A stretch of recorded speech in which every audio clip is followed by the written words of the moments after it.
오늘은 예배와 설교라는 제목으로 하나님의 말씀 전하도록 하겠습니다. 어느 교회에서 돌아가신 목사님의 설교 동영상을 틀어놓고 1년째 예배를 드리고 있다는 기사를 얼마 전 신문에서 보았습니다. 그 교회는 담임 목사님이 돌아가신 이후에 새로운 목사님을 모시지 않았습니다. 대신 돌아가신 목사님께서 과거에 하신 설교 영상을 예배 시간에 틀어놓고 설교를 대신했다고 합니다. 신방이나 교육은 부목사들이 담당하고 교회에서는 등록을 권하지도 않고 전도를 하지도 않는다고 합니다. 그런데 놀랍게도 목사님이 돌아가시고 오히려 성도들이 늘었다는 것입니다. 이것은 옳지 않습니다. 목사의 의무가 비단 설교만 하는 것은 아니기 때문입니다. 또한 이것은 목사의 설교가 예배의 전부인 것처럼 생각하는 잘못된 신앙에서 비롯된 것이기 때문입니다. 제가 부목사로 있을 때 안식년을 주셔서 한 달 동안 가족들과 함께 교회를 순방하며 예배를 드린 적이 있습니다. 그때 교회에 예배를 드리러 갔더니 당시 그 교회 담임 목사님께서 병중에 계셨습니다. 그래서 설교를 미리 스튜디오에서 녹화해놓고 그것을 예배 시간에 설교 시간에 틀어주었습니다. 그때도 참 이렇게까지 해야 하나 하는 생각을 했던 기억이 있습니다. 그런데 이제는 살아계신 분이 아니라 돌아가신 목사님의 설교 동영상을 틀어놓고 그것을 예배 시간에 설교하고 듣고 있는 이 모습을 보면서 참 한국교회 어디까지 가고 있나라는 생각을 해보게 됩니다. 그러면서 드는 생각은 예배가 무엇인가, 설교가 무엇인가 라는 것이었습니다. 과연 예배가 무엇일까요? 여러분, 설교는 무엇일까요? 오늘 말씀 우리에게 예배가 무엇이며 설교가 무엇인가를 가르쳐주고 있습니다. 십계명과 모든 율법의 말씀을 마치신 하나님은 모세에게 이제 내려가서 아론과 나답과 아비후 그리고 70명의 장로들과 함께 다시 산으로 올라오라. 그래서 하나님께 나와라. 이렇게 말씀을 하십니다. 나답과 아비후는 아론의 두 아들들로 나중에 제사장들이 되지요. 70인의 장로는 모세가 천부장과 백부장, 50부장을 세웠는데 이때 세워진 백성들의 우두머리를 의미합니다. 하나님은 이들과 함께 시내산에 올라오라고 말씀하시면서 백성은 아예 시내산 근처에 오지도 못하도록 금지하십니다.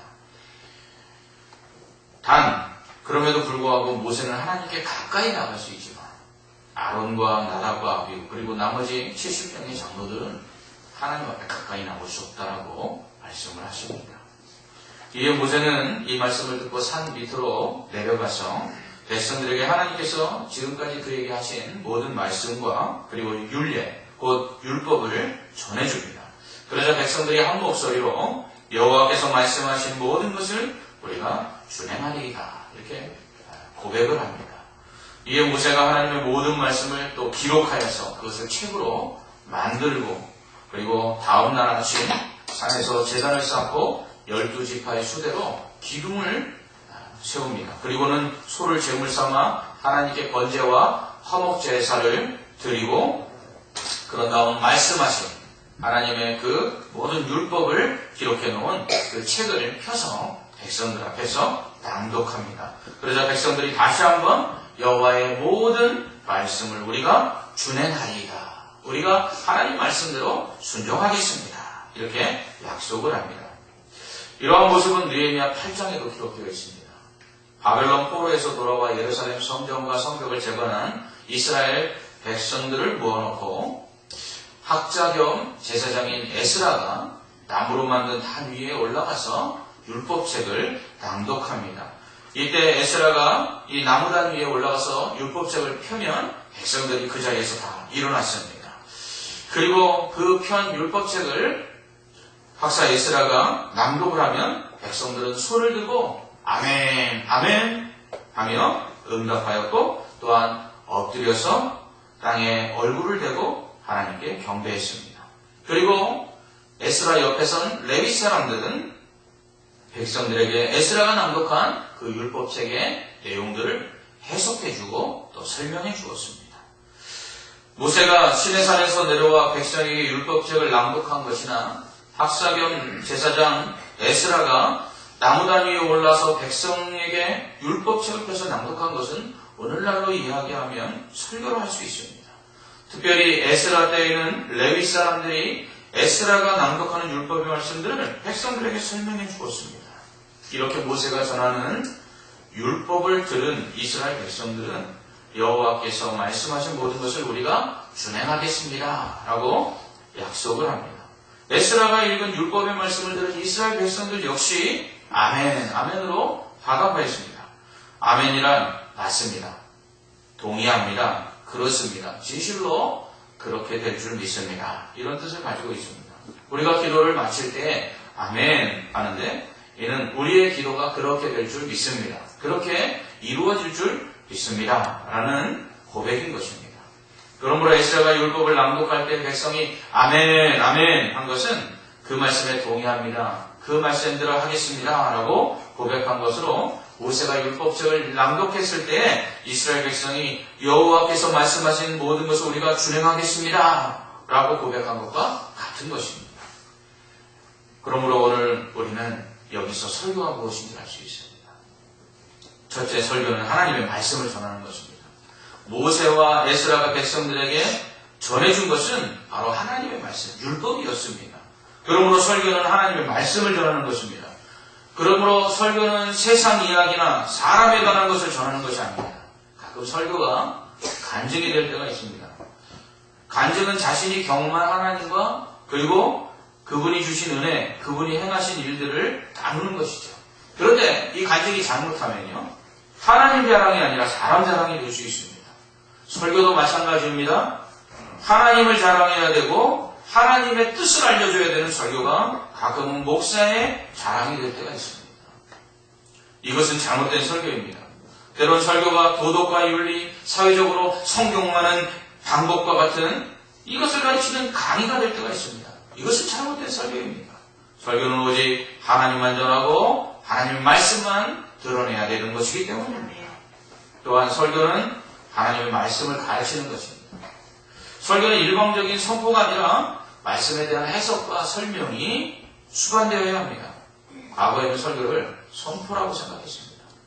그래서 일방적으로 목사가 듣든지 안 듣든지 외치면 성도들은 그 설교를 들어야 된다라고 생각했습니다. 그러나 오늘날은 설교를 설득이라고 말합니다. 즉 하나님의 말씀을 이해할 수 있도록 가르치는 것이 설교라는 것입니다. 에스라가 율법책을 낭독하면 레위 사람들이 그 낭독한 율법을 백성들에게 해석해주고 설명해준 것처럼 설교는 오늘날 말씀에 대한 선포와 또 그 해석과 설명이 함께 수반되어야 한다는 것입니다. 마지막으로 설교는 무엇보다 하나님의 말씀을 지키도록 해요. 아무리 진리인 말씀을 전하고 그것을 이해할 수 있도록 가르친다 할지라도 그것을 행하지 않으면 아무 소용이 없는 것입니다. 이스라엘 백성이 하나님의 징계를 받아 멸망한 이유는 율법이 없었기 때문이 아닙니다. 그들이 멸망한 이유는 율법을 지키지 않았기 때문입니다. 어느 주일 예배를 마치고 성도들이 돌아가고 있었습니다. 교회 문 앞에서 목사님이 성도들과 악수를 하며 인사를 하는데 한 성도가 와서 목사님께 이렇게 말했습니다. 목사님, 요즘 목사님 설교 준비할 시간이 없으신가 보죠? 오늘 설교하신 본문의 말씀은 목사님 벌써 5번째 하셨습니다. 이렇게 얘기했어요. 그러자 목사님이 빙그레 웃으면서 그 성도에게 이렇게 말씀하셨습니다. 성도님, 제가 5번째 똑같은 설교를 하고 있는데 여전히 성도님은 변화가 되지 않으시는군요. 그래서 제가 5번째 똑같은 설교를 한 겁니다. 이렇게 말씀하셨다 겁니다.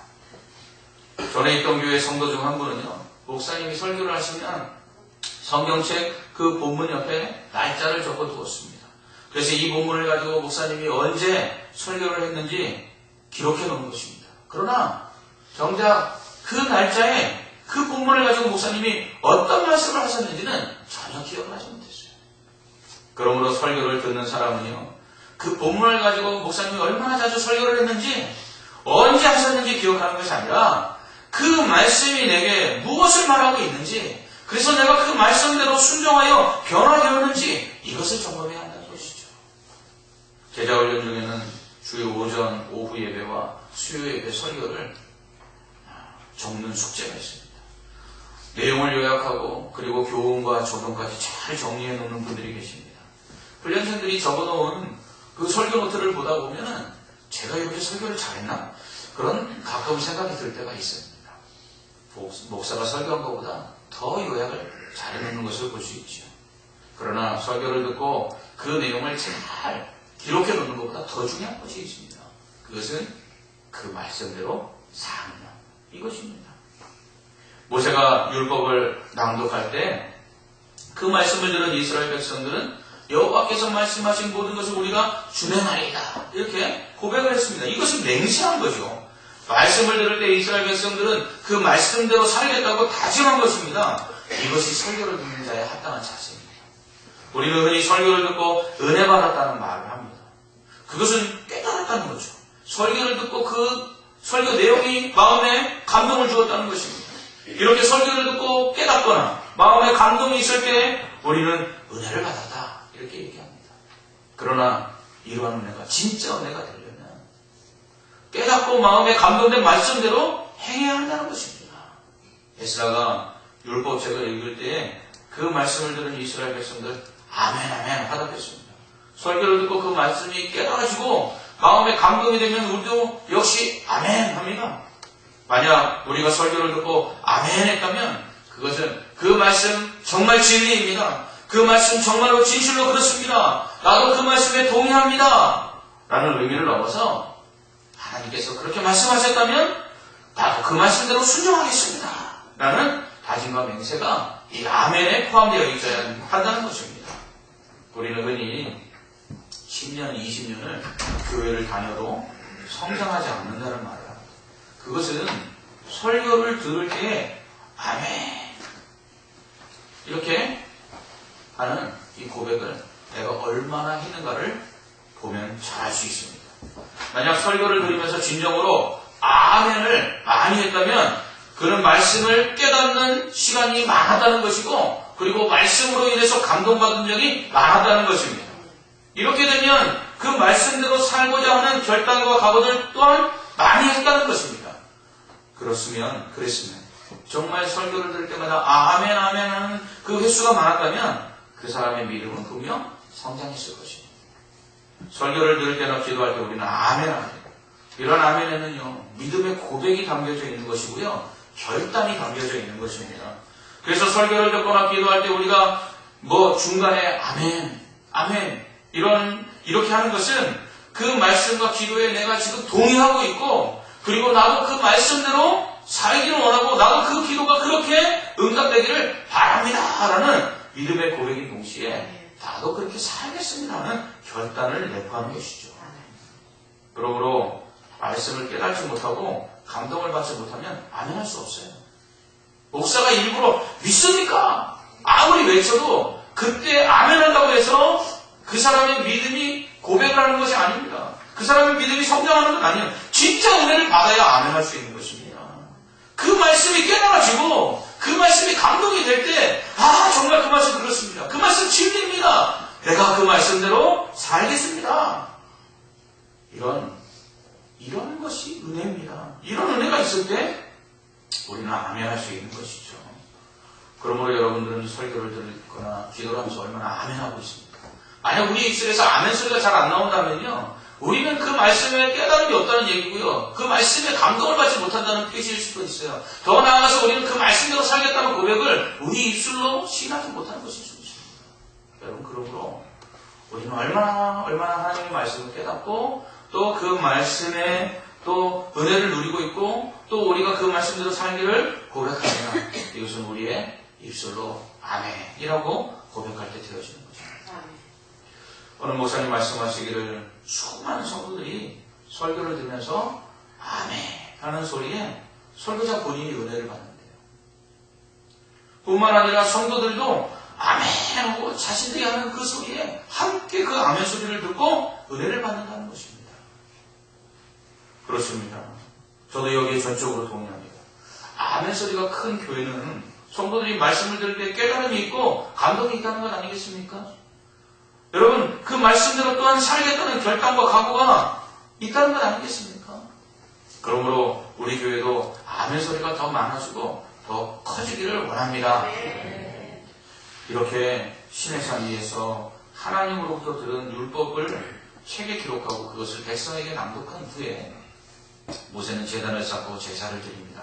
그리고 그 제물의 피를 가지고 백성들이 뿌립니다. 이때 모세는 이렇게 말하죠. 이는 여호와께서 이 모든 말씀에 대하여 너희와 세우신 언약의 피니라. 여러분, 지금 모세와 이스라엘 백성이요, 하나님 앞에서요 계약을 맺고 있는 것입니다. 언약이라는 것은 약속인데요, 이것은 계약입니다. 그 율법은 하나님과 이스라엘 백성 사이에 맺은 계약으로서 피를 뿌리는 것은, 이것은 계약 체결의 그러한 하나의 예식이고 의식이었는데 왜 제물의 피를 뿌리는지 아십니까? 이것은요, 만약 이 언약을 어기면, 이 계약을 파기하면, 너희가 이 율법을 지키지 않으면 너희가 이 피 뿌린 것처럼 죽음으로 그 책임을 져야 된다, 이런 맹세를 하는 것입니다. 그러나 이렇게 피의 언약을 맺은 그 율법을 준수하겠다고 하나님 앞에서 계약을 한 이스라엘 백성들이 그러나 율법을 지키지 못합니다. 그렇기 때문에 하나님의 진노 가운데 징계를 받죠. 그래서 수많은 이스라엘 백성들이 죽습니다. 왜요? 이 율법을 지키지 않고 어기면 우리가 죽음으로써 그 대가를 지불하겠습니다라고 피의 맹세를 했기 때문입니다. 그런데 성경은 율법 안에서 모든 사람들이 이 율법을 지킬 수 없다고 말합니다. 그렇기 때문에 모든 사람들이 이 피의 맹세를 한 이 율법 안에서 다 죽게 된 것이에요. 이 율법을 지켜 행함으로 의롭다함을 얻을 육체가 없고요, 오직 이 율법 아래에서는 모든 사람이 정죄를 받고 그리고 심판을 받아 죽을 수밖에 없는 것이죠. 하나님께서는 지키면 생명을 얻고 의롭다함을 얻고 복을 주신다고 약속을 하셨음에도 불구하고 이 율법을 지킬 수 없기 때문에 모든 사람이 율법 아래에서 생명 대신 죽음을, 의롭다하신 대신에 정죄함을, 그리고 복 대신에 저주를 받게 된 것이죠. 그러나 사랑이 많으신 하나님은 이렇게 율법 안에서 정죄를 받고 저주를 받아 죽게 된 인간을 불쌍히 여기셨어요. 그래서 우리 대신 예수님을 십자가에서 죽게 하신 것입니다. 하나님은 피로 맺은 그 율법의 언약을 지키지 못한 인간이 죽어야 되는 대신에 속죄의 제물로 예수님을 십자가에서 죽이신 것입니다. 피로 맺은 언약이기 때문에 그 율법을 지키지 못할 때 죽음으로 그 대가를 지불해야 되는 우리 대신에 하나님은 예수님을 십자가에서 우리 대신 죽이신 것입니다. 그러므로 예수님은 우리 대신 십자가에 달려 우리가 죽을 죽음을 대신 죽으신 것입니다. 예수님은 우리가 율법을 지키지 못함으로 받을 저주를 우리 대신 받으실 것입니다. 예수님은 우리가 율법을 지키지 못함으로 우리가 정죄받을 그 정죄를 주님이 담당하시고 십자가에서 죽으신 것입니다. 그렇게 하심으로 우리는 율법을 지킴으로 의롭다함을 얻고 생명을 얻고 복을 얻는 것이 아니라 이 예수 그리스도를 믿음으로 말미암아 주님이 우리에게 대신 주신 생명을, 주님이 우리에게 대신 주신 의롭다함을, 주님이 우리에게 주신 그 구원의 복을 받게 되는 것입니다. 여러분, 이게 새 언약이에요. 이게 새 언약입니다. 우리가 성경을 구약과 신약으로 나누죠.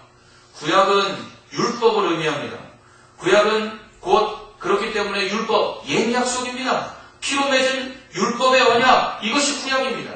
이 옛 약속 안에서 의롭다함을 얻을 육체가 없습니다. 그래서 신약, 새 약속을 주신 것입니다.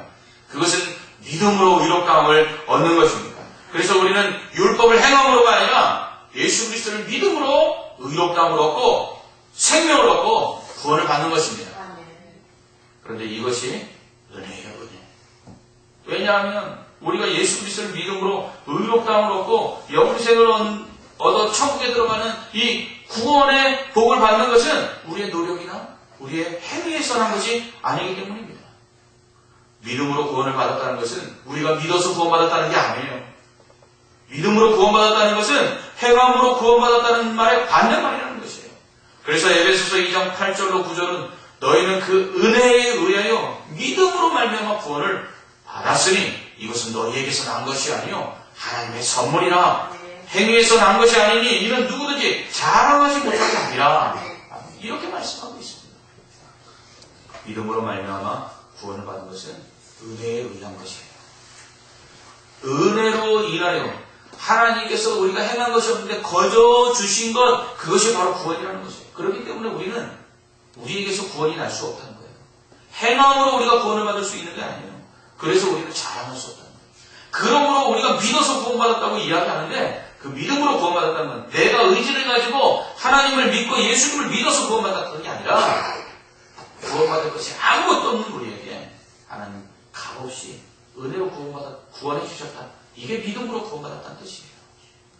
그래서 믿음으로 얻은 구원, 이것이 새 언약. 그래서 이것을 은혜 언약이라고 부르는 것입니다. 그러므로 예수님이 오심으로 시작된 신약 시대를 우리가 무슨 시대라고 불러요? 은혜의 시대다. 이렇게 부르는 것입니다. 이렇게 율법책을 낭독한 후에 이스라엘 백성들과 언약을 맺은 모세는요, 하나님의 말씀대로 아론과 나답과 아비후 그리고 70명의 장로들과 함께 시내산에 오릅니다. 이때 산에 오른 그들은 하나님을 보게 됩니다. 하나님을 본 자는요 원래 죽습니다.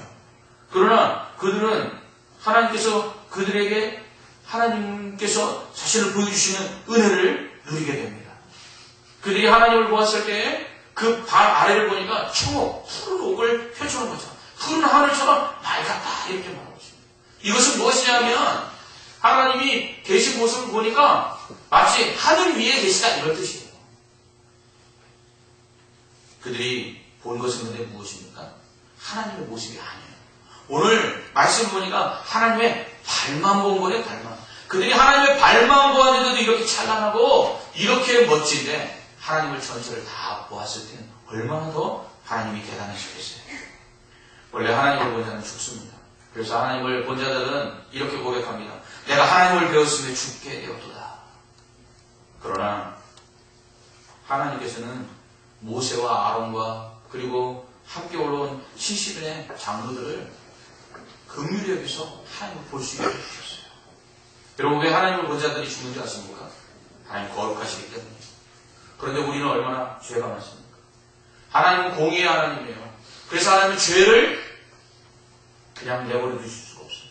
그렇기 때문에 우리가 아무리 깨끗하다 할지라도 거룩하신 하나님 앞에 딱 서는 순간 하나님께서는 그 우리의 죄를 보시고 심판하지 않을 수가 없는 것이에요. 그러므로 죄를 범한 인간을 거룩하신 하나님을 본다는 것은 죽음을 의미하는 거예요. 심판을 의미하는 거예요. 그런데 하나님께서 지금 어떻게 하세요? 용서해 주셨다는 거예요. 그리고 하나님의 얼굴을 볼 수 있게 하시고 하나님 만나서 하나님과 교제할 수 있게 하셨다는 것이에요.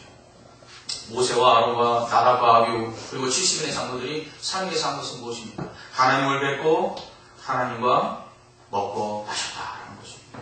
11절은 이러한 그들을 하나님께서 손대지 않았다 이렇게 말하고 있습니다.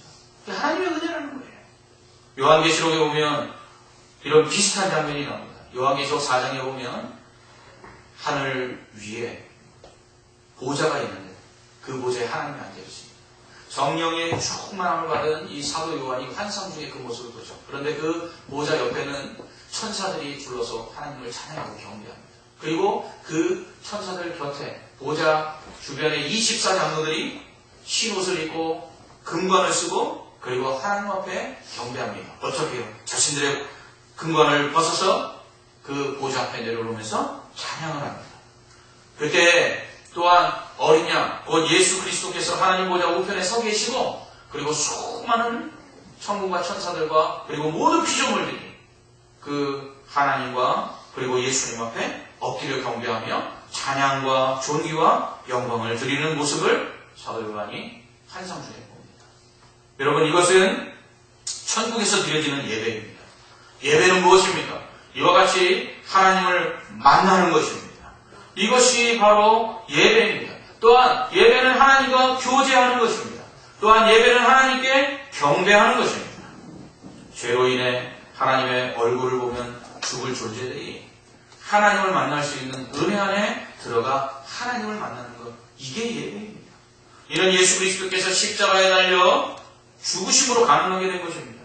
예수님께서 십자가에 달려 죽으실 때 지성소와 성소의 휘장이 위에서부터 아래로 쫙 찢어졌어요. 대제사장만이 제물의 피를 가지고 1년에 단 한 차례 대속죄일에 들어갈 수 있었던 지성소의 휘장이 찢어짐으로 이제 마음껏 지성소 안으로 들어갈 수 있게 되었다는 것이에요. 이 지성소 안에는 뭐가 있습니까? 보좌가 있습니다. 하나님의 보좌를 상징하는 법궤가 있었어요. 그러니까 지성소로 들어간다는 것은 하나님 앞에 들어간다는 것인데 이건 아무나 들어갈 수 있는 게 아니었어요. 그러나 이제 예수 그리스도로 말미암아 모든 사람이 왕같은 제사장이 되어서 하나님 앞에 은혜의 보좌 앞에 이제 당당히 나아갈 수 있게 된 것입니다. 그래서 히브리서 4장 16절은 그러므로 우리는 긍휼하심을 받고 때를 따라 돕는 은혜를 얻기 위하여 은혜의 보좌 앞에 담대히 나아갈 것이니라. 아멘. 이렇게 말씀하고 있는 것입니다. 이것이 예배입니다.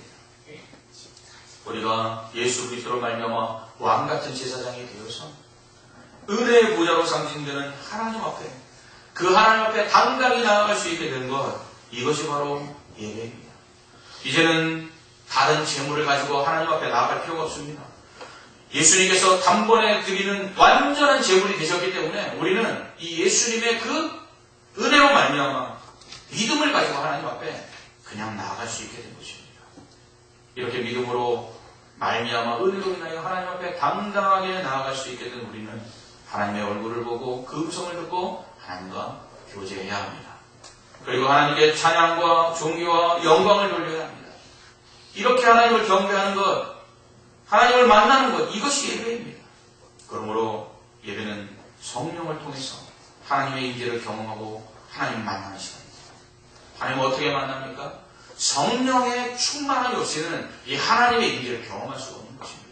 그렇기 때문에 예수님은 영과 진리로 예배하라라고 말하는 것입니다. 우리 안에 이 성령이 임하셔야만 하나님이 주시는 그 말씀이 우리에게 은혜가 있고 깨달아지고 감동이 있을 뿐만 아니라 그 말씀대로 살겠다고 결단하게 되는 것입니다. 또한 우리 안에 성령이 임할 때 하나님께서 이곳에 임재하셔서 우리의 죄를 용서해 주시고 우리의 기도를 들으시고 우리의 찬양을 받으신다는 것을 경험하게 되는 것입니다. 그러므로 성령 없이 우리가 그저 교회에 와서 예배 드리면 감동이 없고 은혜가 없다라고 이야기하는 것이 바로 그거와 같습니다. 왜냐하면 하나님은 영이시기 때문에 영이신 그 하나님을 영적으로 우리가 만나서 교제하지 않으나 우리는 하나님으로부터 오는 은혜를 누릴 수가 없는 것입니다. 그러므로 여러분 예배하러 오기 전에 우리가 무엇을 해야 합니까? 기도해야 합니다. 예배하러 오기 전에 말씀을 읽어야 합니다. 예배하러 오기 전에 우리 안에 성령의 임재를 먼저 구해야 합니다. 성령이 임해야 그때 우리 안에 진정한 참된 예배가 드려진다는 것이 바로 영으로서 영이신 하나님과 교통할 수 있다는 것입니다. 그러므로 주님 활력을 또 오지 마십시오. 일주일 동안 주님과는 전혀 상관없이 살다가 기도 없이 살다가 말씀 없이 살다가 주일날 교회에 와서 예배를 드리니 은혜를 누리기가 어려운 것입니다. 성령이 우리 안에 있을 때 그 성령을 통해서 우리 안에 진정한 예배가 드려지는 것입니다. 그러므로 우리는 예배 시간에 하나님을 만나는 기대를 가지고 나와야 합니다. 그 얼굴을 보면 죽을 우리에게 그 얼굴빛을 비추시고 은혜를 베푸시며 함께 교제하시는 그 하나님을 만날 그 기대를 가지고 나와야 합니다. 옛날 구약시대는 이 예배당 안에서 예배를 드리는 것이 아닙니다. 성전 밖에서 뜰에서 이 성전 안에는 대제사장과 제사장만이 들어올 수 있는 곳입니다. 이제는 열려서 우리가 이 안에서 예배드리는 것입니다. 그러므로 이 예배드릴 수 있다는 것이 얼마나 특권이고 이 안에 들어와 예배드리고 이 안에 들어와 하나님을 만날 수 있다는 것이 얼마나 큰 축복인가. 우리는 예배 자체가 복이라는 것을 우리는 알아요.